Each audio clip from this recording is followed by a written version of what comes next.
Good morning. My name is Maya G, and today's video is about how to know if the person of interest is healthy enough for you to date or possibly consider getting into a relationship with. But before I get into it, most of the videos here are focused self-improvement and also connecting with others based on your mental, spiritual, and your physical wellness. Today's topic is going into how do you know the person that you're interested in is healthy enough to date or talk to or even have as a friend or even have in your circle. I know a lot of time it's hard because people don't really show you who they are, and by the time you figure it out, it's already too late. I'll discuss a few steps that you can use to identify certain things about people so that you don't get caught up in their web. But before we go into that, we want to make sure that we're okay first. How do you see yourself? Do you see yourself as a pretty much, well-balanced person, emotionally, spiritually, physically? Do you take care of yourself? Are you very sure of yourself? Not in a cocky, self-centered way, but you're sure of yourself as you are proud of who you are. Because who you are will be definitely who you will be attracting. So if you're attracting people that are not too good for you or not too positive, chances are there are things about you that you need to heal. So let's say you go out, you meet someone or a friend introduces you to somebody.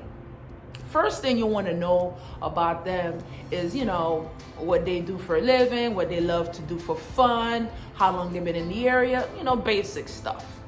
Next thing you want to know about them, if you are going to be interested in this person, possibly including them in your friends, friend category or as a lover, is their childhood. How did they grow up? Do they know their parents? What's that relationship like? Personal experience will show me that people that did not have a good relationship with their parent tend to be very torn adults. Now, a lot of people are not going to tell you this. The numbers are speaking for themselves. We're killing ourselves more than ever, and we're more depressed than ever. A lot of us suffer from separation anxiety. The list goes on. How to identify if somebody is not healthy? Just meet their parents. Women who don't have a relationship with their mother, a good, loving, caring relationship with their mother, tend to be very codependent women. Codependency is a behavior condition in a relationship where one person enables another person's addiction, poor mental health, immaturity, irresponsibility, or underachievement. Among the core characteristics of codependency is an excessive reliance on other people for approval and a sense of identity. They fall in love fast, they get attached quickly, and when things don't work out for them, they get very destructive. For that point, you want to be careful. So when you meet a woman and she doesn't know her mother, or she's not close with her mother, or the relationship between them is toxic, that can be a very dangerous woman to love. It is impossible to meet a woman who grew up with a toxic mother and for her not to have any issues, unless she has gone to therapy and gotten help for herself.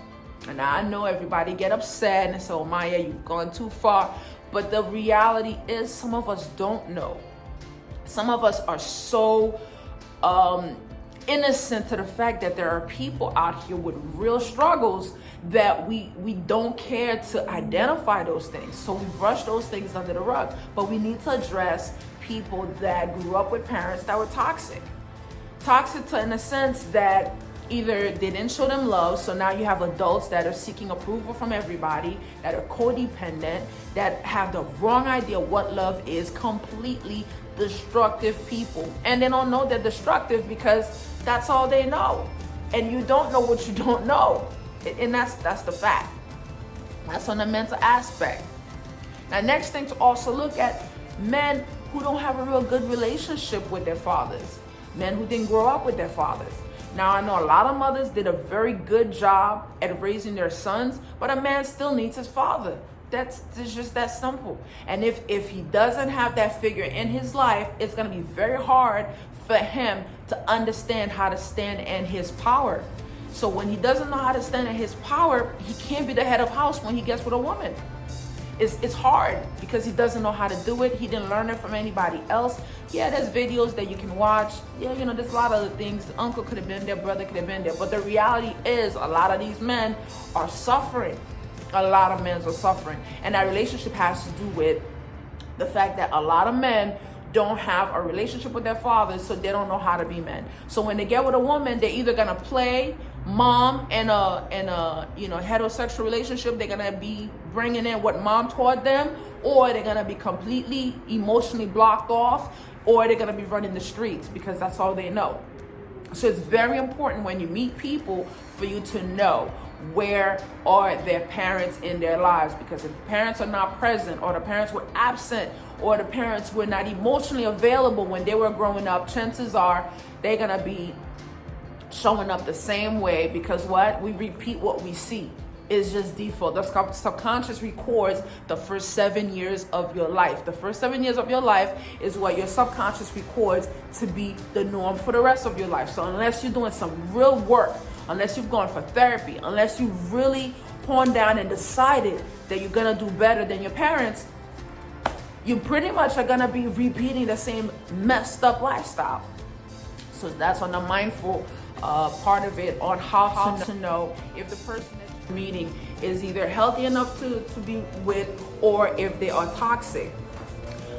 On the spiritual aspect, the spiritual aspect is very sensitive for this one, because if there are parts of you that need healing, you're gonna meet people that's gonna be helping you to heal them. And sometimes it'd be hard for you to know if it's a lesson or if it's actually real.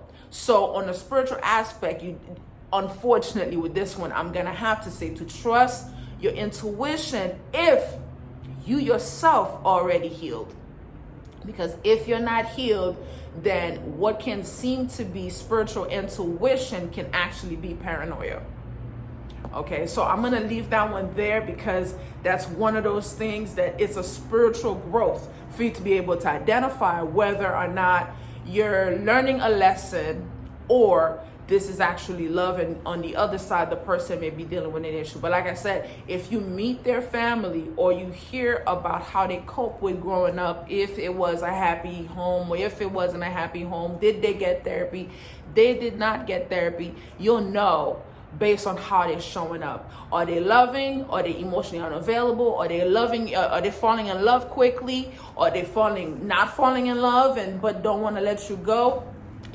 You're gonna have to figure that out on a spiritual aspect. On a physical aspect, people that are very affectionate just have a way of showing you, even if they're not touching you all the time, they're not doing all that jab.